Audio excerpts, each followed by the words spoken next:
Welcome to Quick Shots, a short format traditional archery podcast, where we introduce you to some of the world's most influential traditional archers, and occasionally, some random dudes.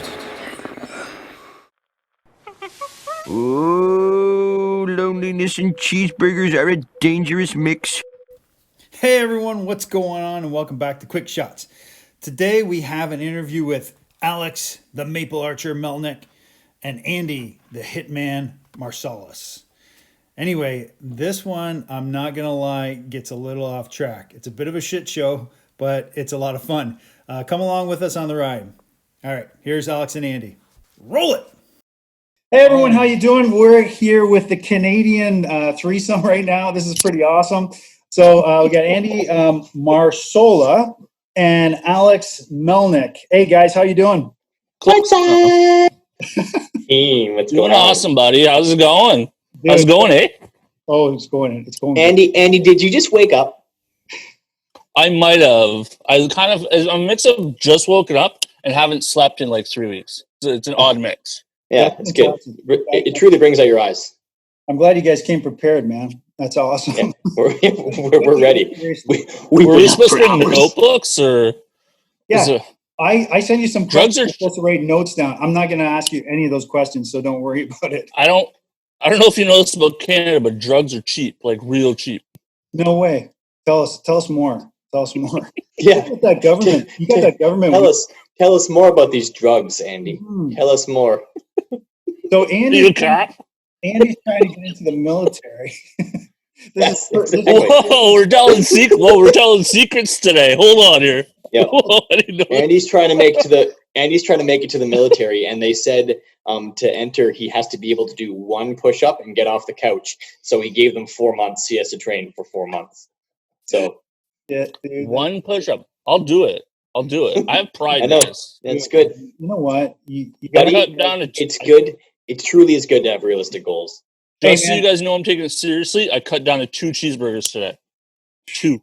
At lunch? Or breakfast? Okay, so you guys want breakfast, so I have more time to burn it off. I'm going to give you guys a good Andy story real quick here, Mick. Just okay, go ahead. Break the ice a bit. So we at Lancaster last year, they have like the barebow dinner and everyone gets together and they have like basically an all you can eat like buffet of pretty decent burgers. And Andy up to that point was like on the hardcore diet train. Yeah. And I guess he decided to lightly step off the diet train for that night. And I think he ate how many? 6 or 7? 6 full-on burgers. Okay. Whoa, I'm not a pig. 7? Dude, how many was there? 6. Sorry, 6 burgers. My bad.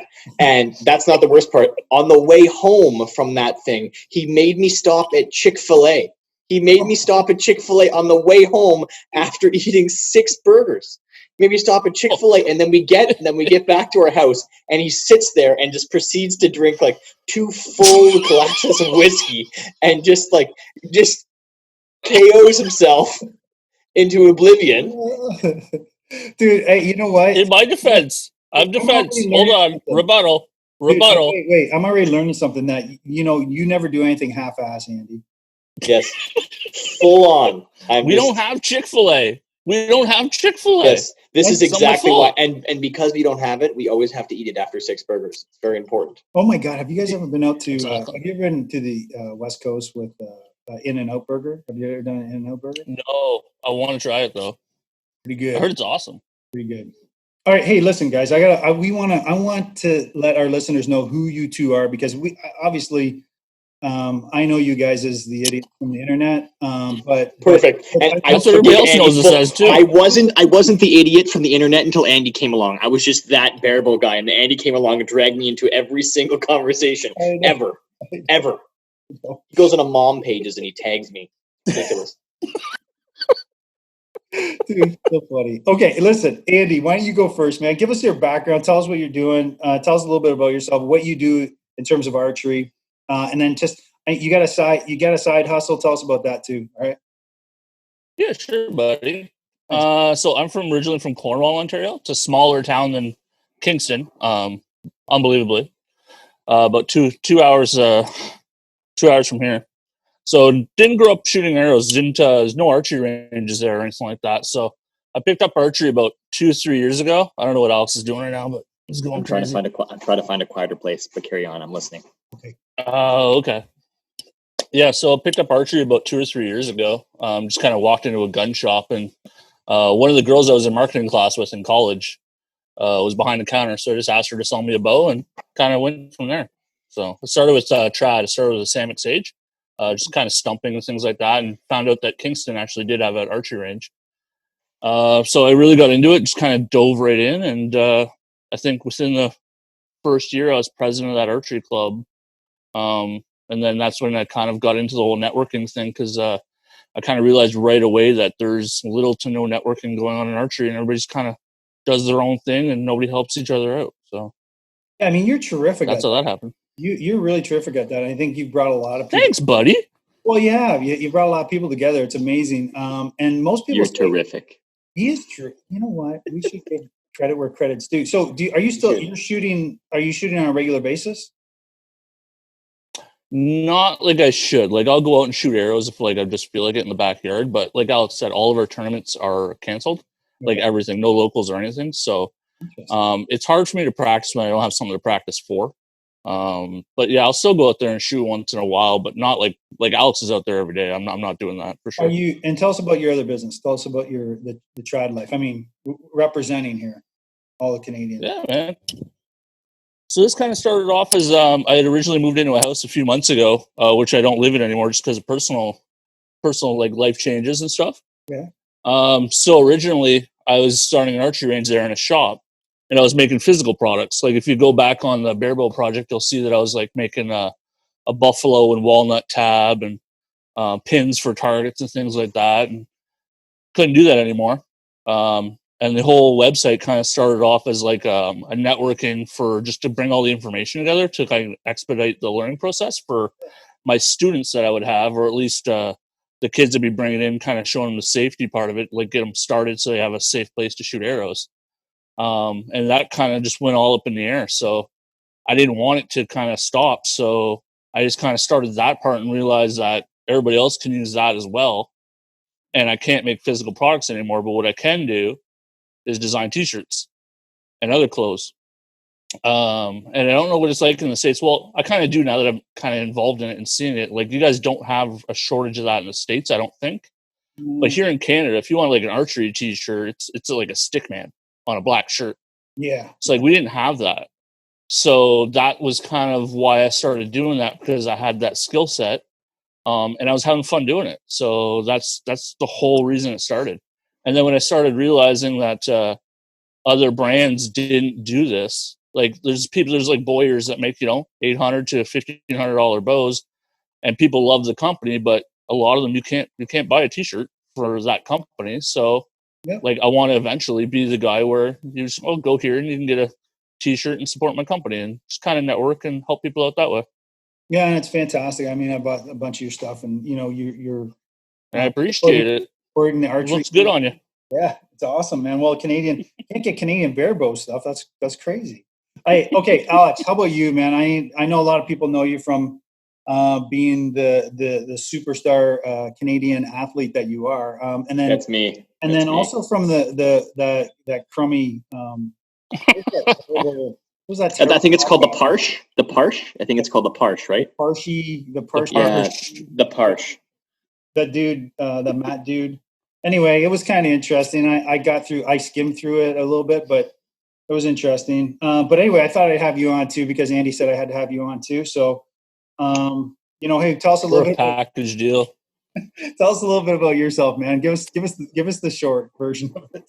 The short, yeah, I'll try to short. I've done archery my whole life since I was a little kid, picking a stick out of the bush and putting a piece of string on it and pulling it back a bunch of times until it broke.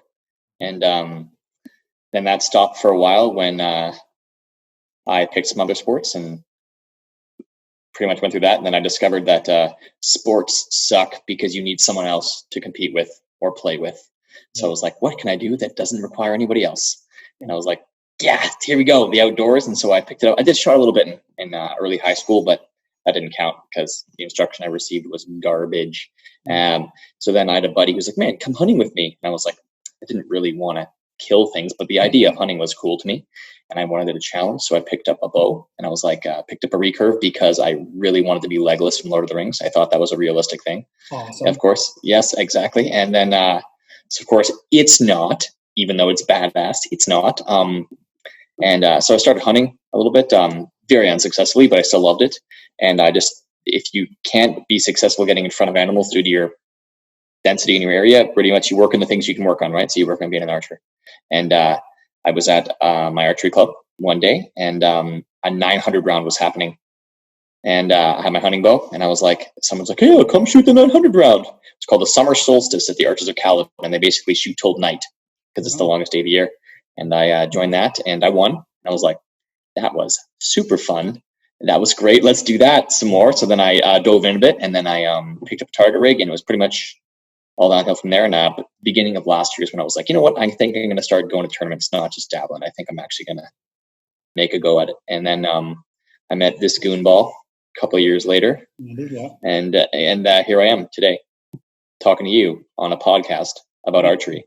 I know, right? It's fantastic. Do you have any plans to be like a coach or do anything like that? I mean, like, no, because hey, anybody that's listening to this can send me videos, and I will gladly tell you what I think. If you don't mind me ranting, gladly send them my direction. I will tell you everything I think of, and I won't hold back. I will tell you what I think. The problem is, as soon I have no plans to be a coach because like it becomes a job.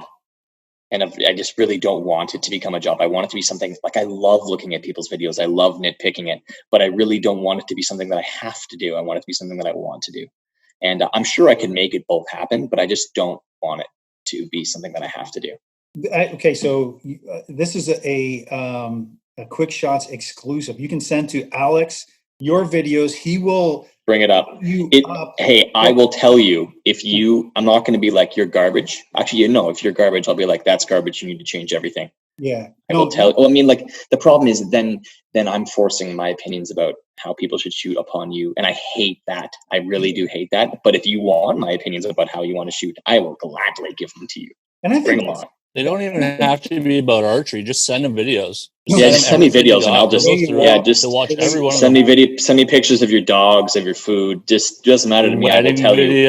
I will tell you what I think. Yes, it's true. Yep. Hey, so I'll tell you something. Just a Canadian living in the U.S. One of the traits that Canadians have down here is that we are very pragmatic, and we are very to the point. Like, there's no messing around. And so that's a very Canadian thing to do.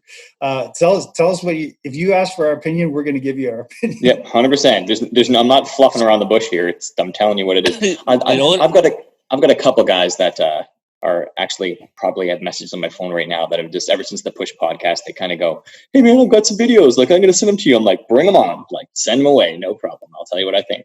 That's fantastic. Hey, so I think it's because we assume we're not going to be offended. Like, we just assume nobody's going to be offended if we say anything. So when I first met Alex, but I thought he was one of those people that couldn't take a joke, because I met him at ETAR, right? Yeah. And there's a thing at ETAR called the Eagle Eye. I don't know if Alex remembers this. I think I've reminded him before. I don't even think he was listening. But Alex was in like the final, 8, 12. I don't remember how many people were in there, but like one of the finalists to, if you shoot it and you hit it enough times, you win, right? It's like last man standing type of thing. Alex misses. Well, like almost everybody did. I think Calvin won that year, didn't he? No, I know. Is it Calvin? No, somebody else. Okay. Nick, have you been to ETAR? No. Okay, so this is the Eagle Eye Challenge. You pay $2 per arrow any time of the week, and you have to walk up and you have to shoot an orange dot about the size of the tip of your thumb. Yeah. Okay. And every time you want to have a chance to try to hit this orange dot, you have to pay another $2. And if you hit this orange dot, you are qualified for the finals. Okay.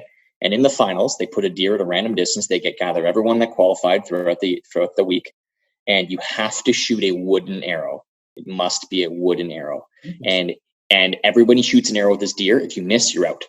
That's pretty much how it works. Last man standing gets half the pot, and the other half the pot gets or it's $1,500 or something like that, and then the rest gets donated to veterans or on a good charity. So like it is an absolute crapshoot because you get great archers that qualified with their regular bows shooting this dot, and then everyone's running around like lunatics trying to find a wooden arrow that happens to work with their bow, and none of them do because they're all shooting barebow rigs, and it's just like so it, like it's like shooting a noodle. Yeah, exactly. Like my arrow wouldn't fit on my string. I was like sky drawing to keep it on the bow, and it was like super messed up. So yeah, go ahead, Andy. So this is what happened.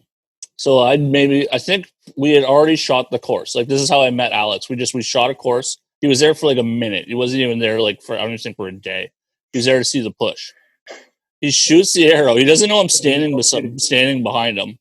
What was that? No kidding. The bromance continues. So he doesn't know I'm standing behind him when he shoots. He misses, and as he turns around, I go, "Way to let your country down." And I never saw him again. I don't remember this. I don't remember this. That's what I assumed. But in my head, I was like, "Oh my god, this guy hates me." So like, I didn't see him again until like months later, whenever we shot a tournament together. That's so funny, dude. I don't remember that. Way to let your country down. So we can talk a little bit about ETAR. I was going to ask you guys about your setups and all that stuff, but it sounds like you're not shooting a lot. I know, Alex, you're shooting your hunting setup, right? Why don't you tell us a little bit about that then, and then we'll move on from that. But before you do that, I want to talk a little bit more about ETAR. So it was my intention to get out to ETAR, So this year, this. If you follow me on ArcheryGeek, I started this thing called my barebow journey, the road to Lancaster for the classic, right? So I said, in January, I said, you know what, I'm going to do this. I'm going to make it to Lancaster. I want to go. I just don't want to embarrass myself, right? So I picked up a barebow and I started shooting barebow. But this year, I also said to myself, there's a couple of things. I'm going to hunt as much as I can. I'm going to do that 18-meter game, and then I'm going to go to all these fun tournaments or things like ETAR and stuff like that. And this was my year to do that. This was my year to do that. And then COVID hit, and it kind of sucked. I think ETAR is like one of those. It's like a kumbaya kind of event, right? It's not like going. I went to the Worlds here in Tennessee, and it's not like that at all. So. Anyway, it's very. It's one of those things where like you don't even get it till you're there. Like you have an idea of it, and then like there's a video I put on Facebook of me driving into the entrance. Yeah, and it literally just looks like a music festival for archery. Yes, yeah, it's very anti-competition. There's all the competitors are there, but there's like asks anybody other than them. Hey, you want to go like school around? They're like, no. Yeah, like. I know. I was talking. He did that. He handed out scorecards. I did. I really wanted to win ETAR. It didn't work though. Half of the guys aren't hitting the target sometimes, and then, they're having fun, and that's the way it should be. 100%. I love that. I love it. Love. I love me personally. I love all the way from guys that are LARPing that carry a bow all the way to guys like you, Alex, that compete at the highest top level, right? I love all that stuff. I want to LARP so badly. I want to LARP so I don't know anything about it, and I just want to legitimately LARP so badly. Like I want to do like a month-long LARPing adventure. You LARPed your wedding. That's true. I did have a LARP. I had a medieval themed wedding. No, seriously? Yeah, it was legit. I got to wear a legit suit of armor. Okay, I'm putting a photo right here as we're talking about this on the YouTube. I never said that to you. Your wedding photos are stunning. Oh yeah, we did it. It was nice. It's not like a costume party. It's like legit. Bring your medieval garb, or I'll stab you with my legit sword. Okay, so just today, this is the weirdest thing because just today I started following someone on Instagram who's a LARPing photographer, and her pictures are beautiful. I'm gonna send it to you, Alex.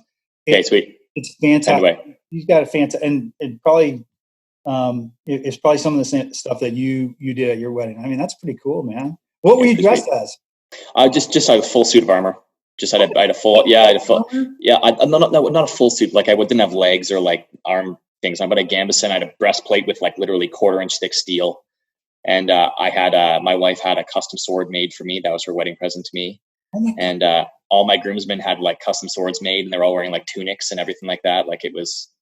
It's pretty nice. He looks like the knight that stands in the back and never sees battle. That's what he looks like. That's me, the Lord. He's the commander. Dude, in chess, peasants go first, buddy.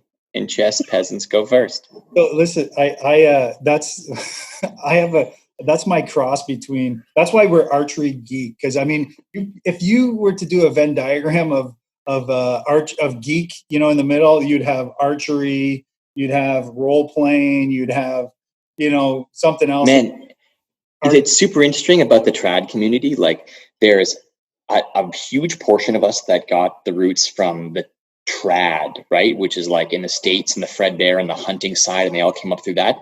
As much as I consider myself a hunter, I did not. I got it all from watching Robin Hood and medieval movies and like geeky role-playing games and fantasy books. That's where I got it. That's where I got the love for it. That's exactly where I got it too. Same thing. It's cool that the like, it's not polarizing because it's not like we disagree with other people's opinions, but it's so like in Europe, that's where they mostly get it because they don't have hunting. So they get it from like their medieval, ancient artist past, right? Archer past, sorry. Pretty cool. I think that's fantastic. I think there was, I think you've talked to this guy, and I forget, he was on the push as well. Some guy from Europe, some guy from Europe. He's got great pictures. Max. Yeah. Super cool dude. Yeah. Super good dude, man. I mean, it's really, he's really in his head on stuff. Dude's with it. We'll have to get him on this too, so we can just shoot the shit and just kind of relax. Yeah, he's a funny dude. Great guy. Seems like a normal dude. Yeah. And he goes to Canada. He hunts in Canada. Yeah. He likes canoeing up north Ontario. Lived in BC. Guys have got a crazy life. It's awesome. I mean, yeah. His anyway. It's not. Have you seen that? He's a professional wood carver, right? Did you know that? Yeah, I did. I think. His stuff is. It's awesome. It's great. Cool dude. Yeah, he's got another channel on Instagram where he shows off his woodwork. Yeah. Woodsman's Finest, I think it's called. Yeah. All right, a little for him. But hey, let's get back to you guys. So let's talk a little bit about archery while I got you. So Andy, again, if you're not working out, I'll just kind of defer to Alex, but jump in if you want. Kind of like take me through, Alex. Take me through your shot process, and then Andy, you know, you still remember your shot process even if you're not practicing. So you can, you know, don't have one, bud. You don't have one at all. You just kind of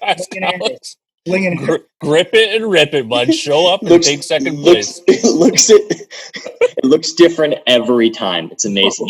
You can't rattle Andy. It's true. Sometimes it's in the 10, sometimes it's in the 9. Every time you don't know. Keep it coming. Keep it guessing. Sometimes it's an X. Sometimes it's a 10. Who knows? Well, like, okay, most of the time, I can look at people's shots.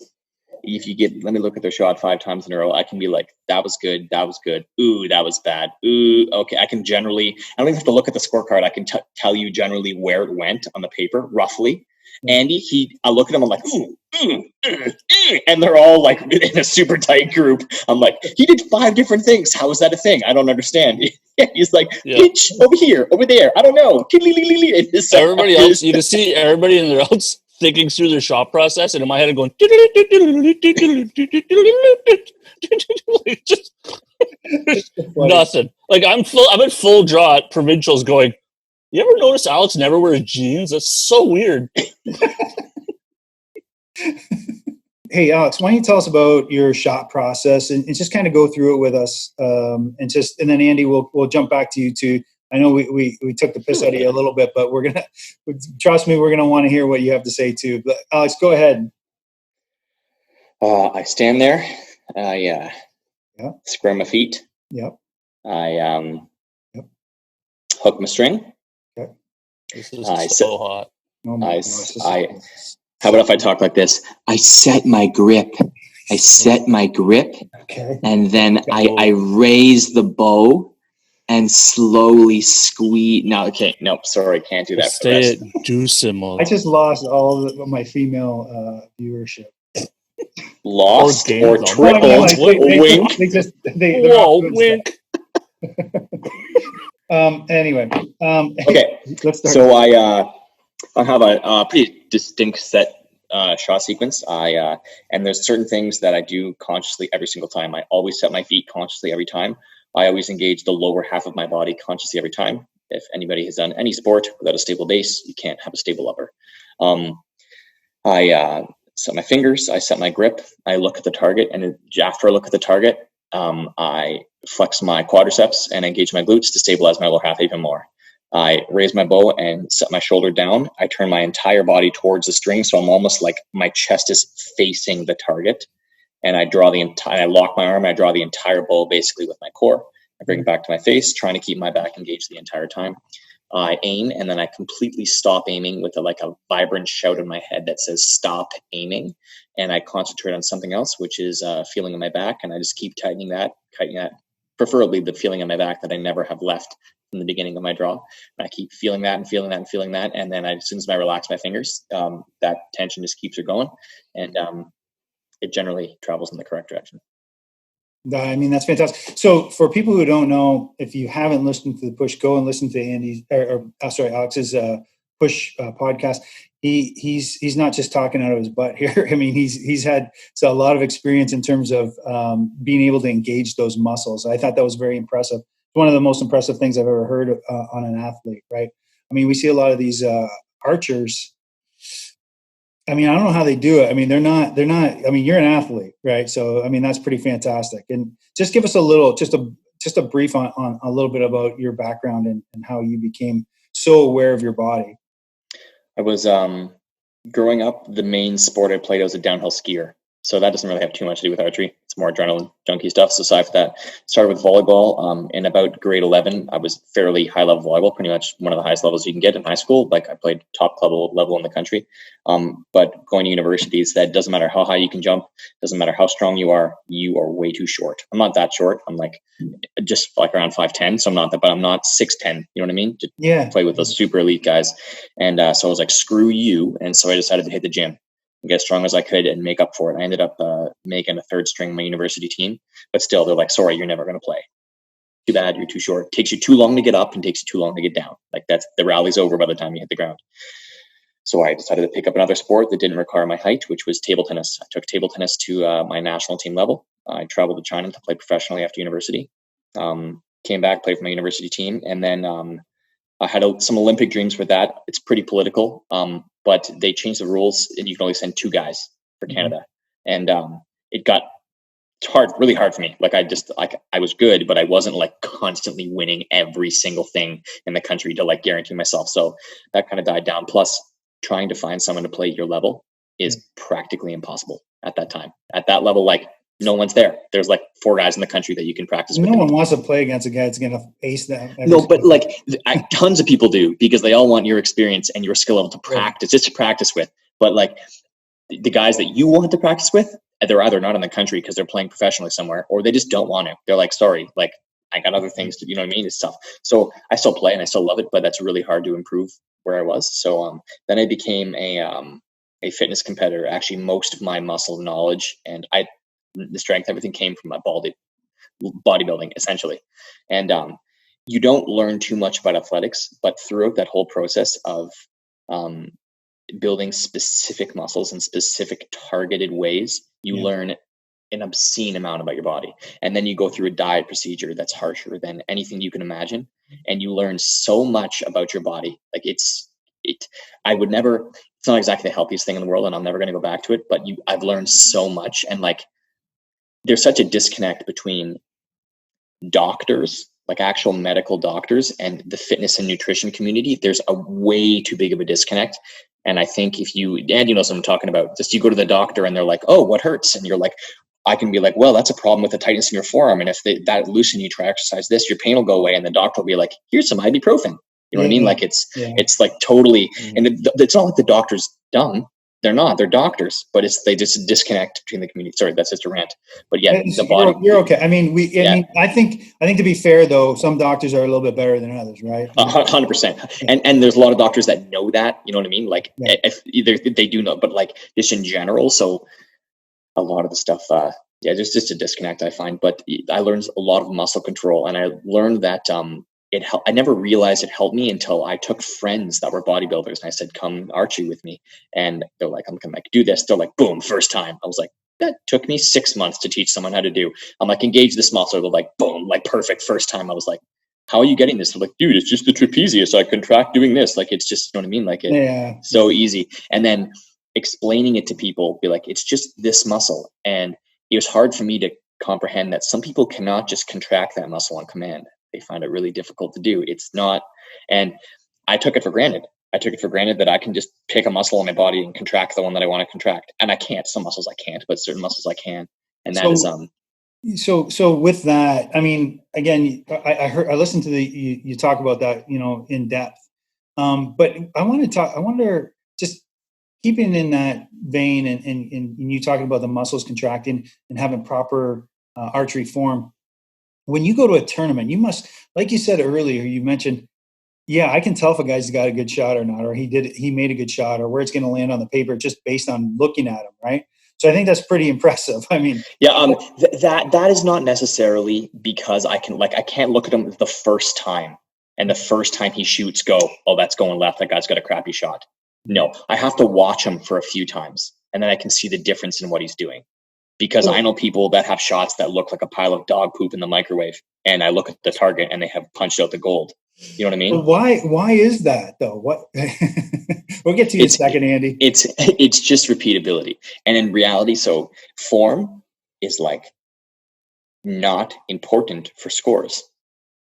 And like I know that's a really horrible thing to say. No, but like it is not important for your scores. What it is important for is it makes it easier to be repeatable. Yes, and and practice longer. Exactly, and repeatability is important for scores. Consistency, repeatability. Yes, exactly. And so you can have when you're breaking down.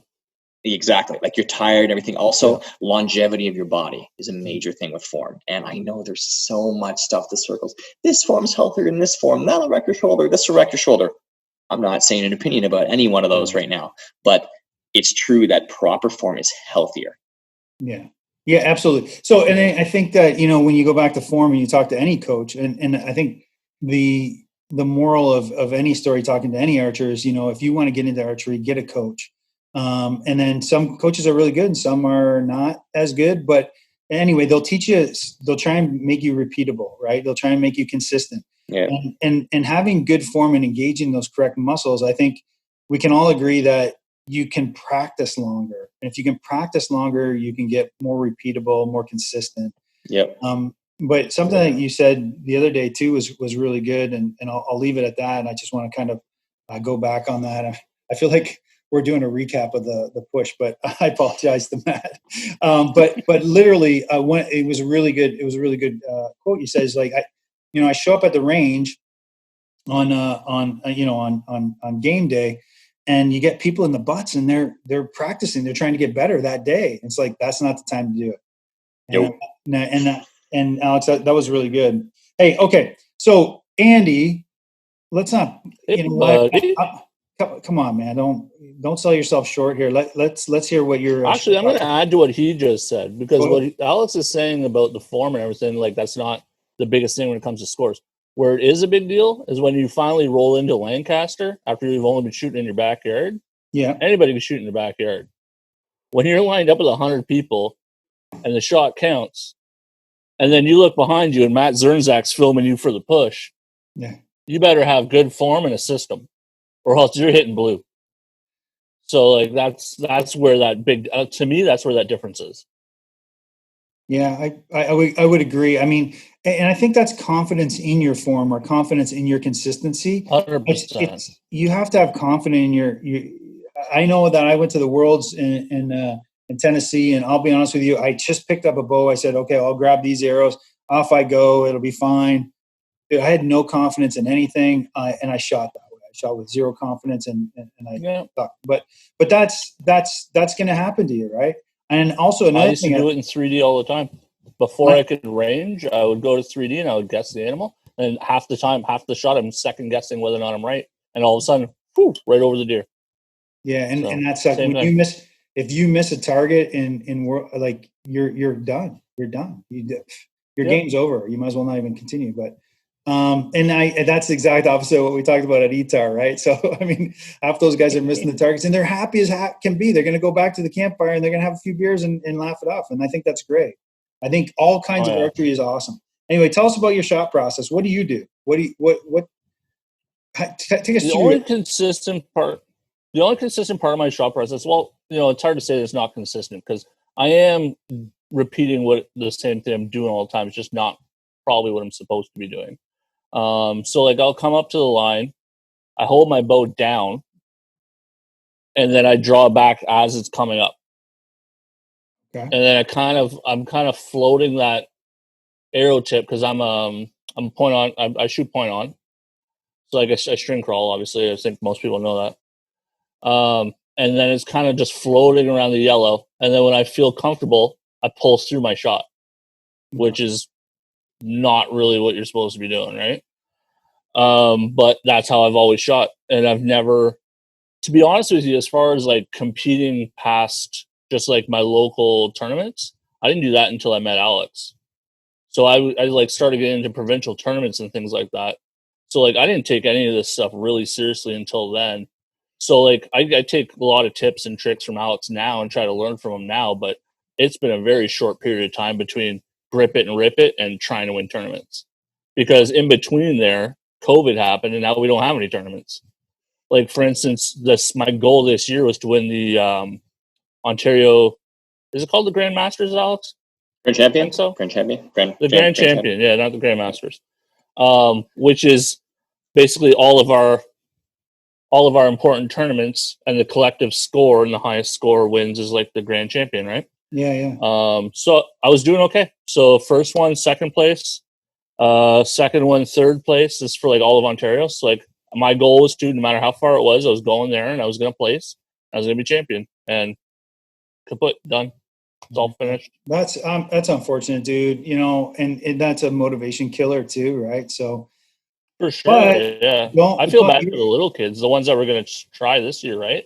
Like kids don't focus on things, right? So like if they can't do archery this year, they're just going to move on to something else. So it's not like they're going to come back next year.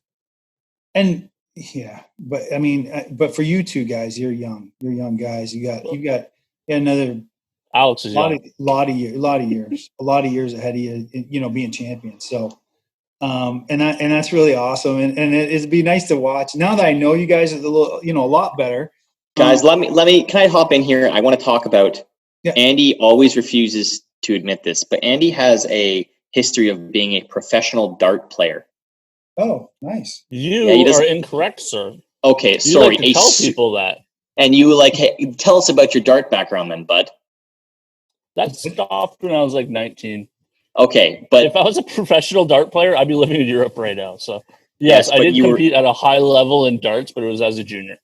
That's kind of how I got started into target sports. So you guys already have tournament experience. You guys already know how to compete. Oh, a lot. I used to be a power lifter. Yeah, I took powerlifting farther than I took darts. That's why I eat so much. That explains so much. Gotta eat burgers to prep for deadlifts, bud. Yes. Burgers and deadlifts. That's the next T-shirt. That's a T-shirt. Nobody copy that. Yeah, okay. I love that. I love all that. But I mean, what I'm starting to hear, like, I'm like, yeah, I'm thinking to myself, these two guys are, fucking phenomenal archers. You know, how do you get that way? Because for me, I just don't understand it, right? Because I get in front of people and I get up on a line, or I get, the video rolling, I shoot, I'm just like, it gets to my face, I'm like, gone, right? Dude, pressure's pressure, though. Train anything. Yeah, but you guys have got this, experience. You can't pay for experience, man. You can't. 100%. Yeah, I've got experience in other things besides archery, like Alex was saying. So, like, besides the dart thing, like, I went to college late, so I was a real quiet kid, like super quiet. Like, I was the nerd of all nerds. Then I went to college when I was 25, and literally in a year became president of the student union. So literally I went from the guy that couldn't talk one-on-one to giving speeches to like 20,000 people in a field. So like that just overnight just like changed everything for me. Like that changed my confidence. That changed everything in my life. And then I was a varsity athlete till I was like 31, just because I kept changing programs. Yeah. So like I went from like 3 different business schools, and I just kept doing. It was like I was more about like student government and sports, right? And then I was going to class. So literally, I was like 31 playing basketball against 18. Andy's running for political. 100%. Andy's running for political 100%. Office next time. Get ready for it. 100%. That's awesome, dude. That is such an amazing background. It's such an interesting background. Hey, we could talk all night. Honestly, we could talk all night. But you know what? You guys, let's do it. Let's go. Woo! Raid party. Guys, I love you, but I need to go to sleep. Yeah, you guys aren't that. not that interesting. Anyway, hey, listen, I got a couple of fast questions for you, and we'll see how you do. All right. So for Alex, you and Zernsak have a huge bromance. Yes, he has excellently shaped biceps and a chiseled jawline that could slice diamonds. Exactly. I love him. But have you ever stopped to consider Andy's feelings? No. Andy, do you want to tell Alex how you feel when he crushes hard on Matt?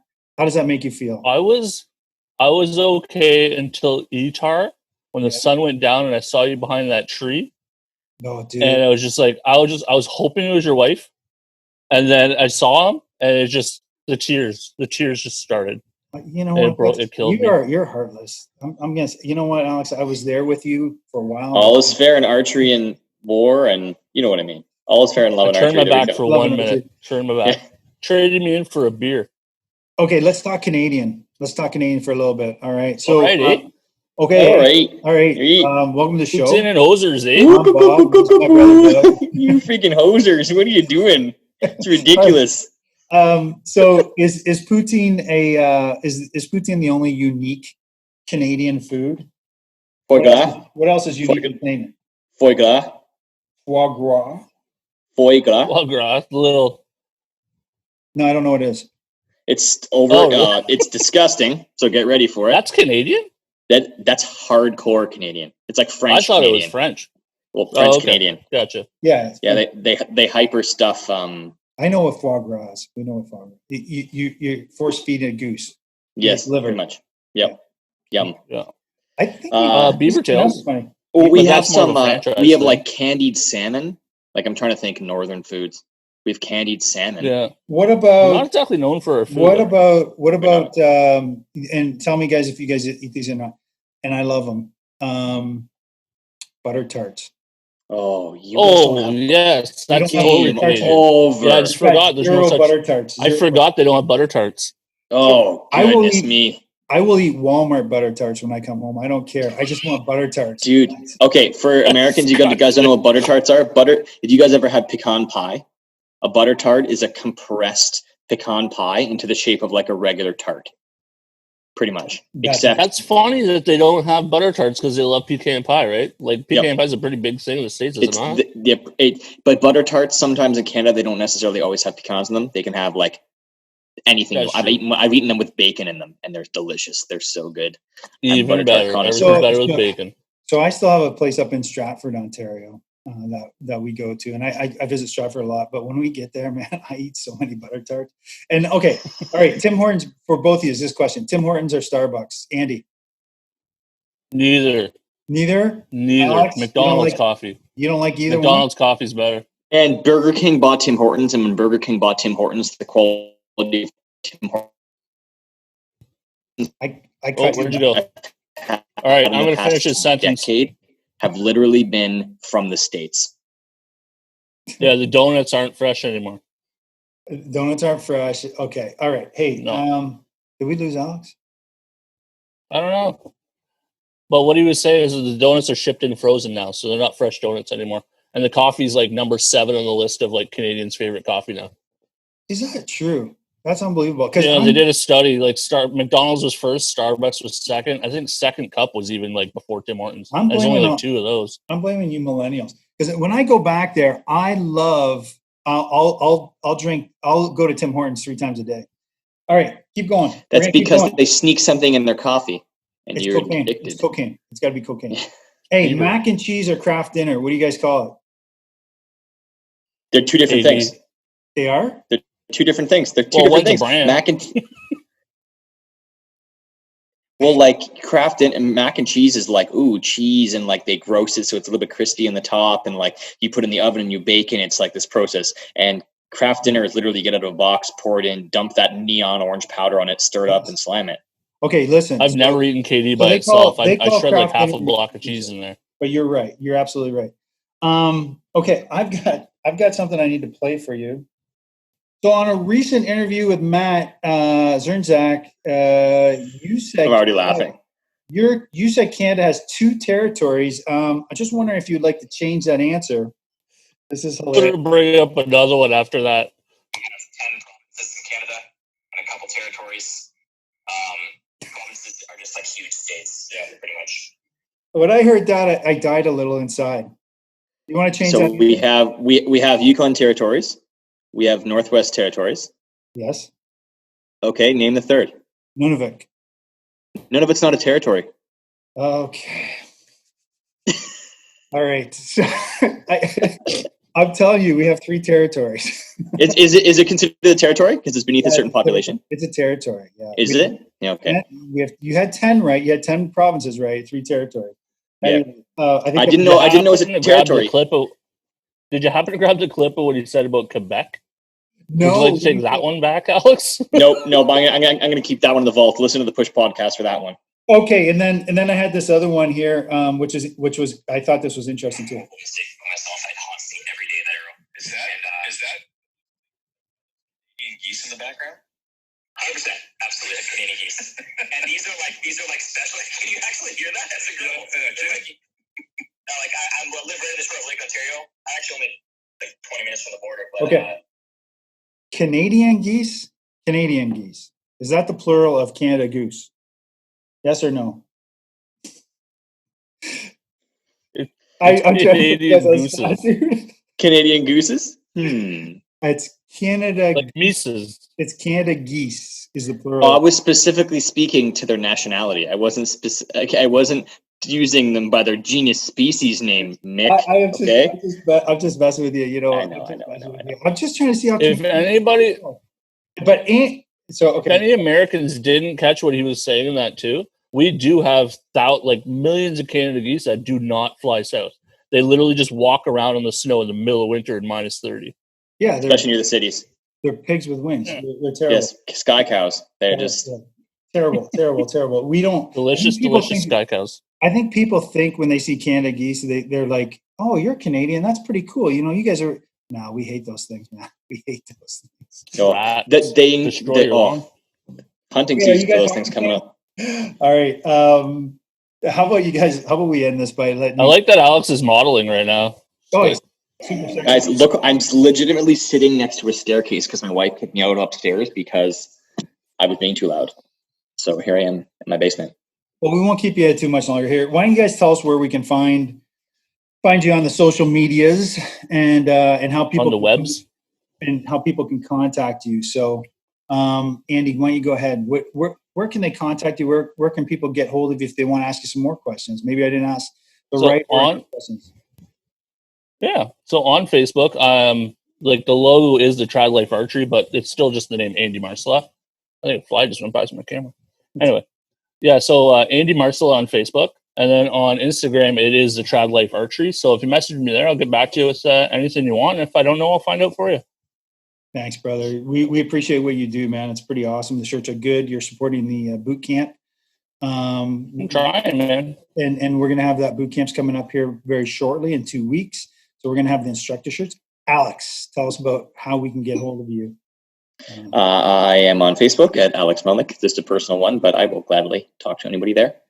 I'm also on Instagram, which is my main source of social media, which is at barebow Alex, BAREBOWALEX.